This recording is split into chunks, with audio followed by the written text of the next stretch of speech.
नमस्कार दोस्तों। आज की इस वीडियो में हम जानते हैं कि कल शेयर बाजार में इतनी भारी गिरावट देखने को क्यों मिली। सब तरफ लाल ही लाल था। तो ये शेयर बाजार की गिरावट सिर्फ भारतीय शेयर बाजार में नहीं, बल्कि अगर आप देखेंगे तो ग्लोबली जो है, वर्ल्ड वाइड जो है, हर कंट्री में जो शेयर बाजार गिरावट के साथ ही बंद हुआ। तो आइए जानते हैं एक एक करके इसके कारण। सबसे बड़ा कारण है जियोपॉलिटिकल टेंशन का बढ़ना। कल अमेरिका और ईरान के बीच में दोबारा से युद्ध शुरू हो गया है। अमेरिका ने ईरान पे मिसाइल से हमला किया और ईरान ने इन रिटर्न यूएस के जो बेसिस कतर और बहरीन पे हैं उन पे ड्रोन और मिसाइल से वापसी हमला किया। आपको मालूम है, जैसे ही जियोपॉलिटिकल टेंशंस ईरान और यूएस के बीच में बढ़ती हैं तो स्टेट ऑफ हॉर्मुज, जहां से 80% वर्ल्ड का ऑयल सप्लाई होता है, वहां पे सप्लाई की डिसरप्शन शुरू हो जाती हैं, जिससे ऑयल का प्राइसेस बढ़ जाता है। ऑयल का प्राइसेस कल हमें 5% जो है बढ़ा हुआ मिला, $78 तक पहुंच गया था।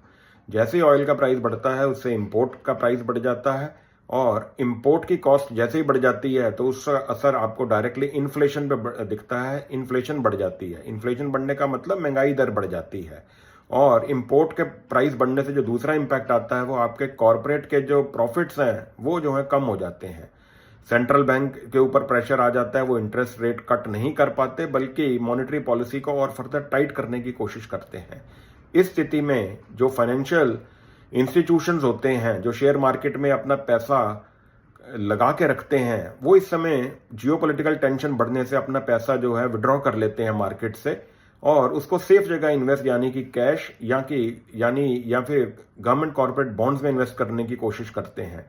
तो जैसे ही उनका सेलिंग का प्रेशर आता है, और डोमेस्टिक, क्योंकि हमारी मार्केट्स अभी बहुत अच्छे हाइज पे थी, तो डोमेस्टिक इन्वेस्टर जो है वो भी प्रॉफिट सेलिंग करके अपना पैसा इस समय निकाल लेते हैं। तो ये सारे सेलिंग प्रेशर की वजह से मार्केट में भारी गिरावट देखने को मिलती है। अब हमें इस स्थिति में करना क्या है? अब इस स्थिति में हमें ये तो मालूम है कि रोज जियोपॉलिटिकल कंडीशंस एंड ऑयल की हिसाब से ही मार्केट जो है वोलेटाइल कंडीशन में ही अभी ऑपरेट करेगी। तो हमें इन दोनों पे नजर रखनी है। दूसरा, हमें अपना जो है कोई भी पैनिक सेलिंग नहीं करनी है। तीसरा, हमें अपनी एसआईपी जो हमारी कंटिन्यूएशन में है उनको रोकना नहीं है, बिल्कुल भी उनको चलते रहने देना है। हमें अपना इमरजेंसी फंड क्रिएट करके रखना है। और आप ये याद रखिए, पिछली बार भी युद्ध बहुत बड़ा चला था लेकिन मार्केट्स रिवाइव होकर वापस आई थी। तो इन्वेस्टमेंट एक लॉन्ग टर्म जर्नी है। आप अपना धैर्य बना के रखें, जो है आपका जो है प्रॉफिट वापस आएगा, शेयर के प्राइसेस सब वापस आएंगे। तो मैं लास्ट में आपको बस यही कहना चाहूँगा कि हम सब इस पे नज़र रखते हैं। अगली वीडियो में फिर मिलते हैं। अगर आपको ये वीडियो अच्छी लगी तो शेयर, सब्सक्राइब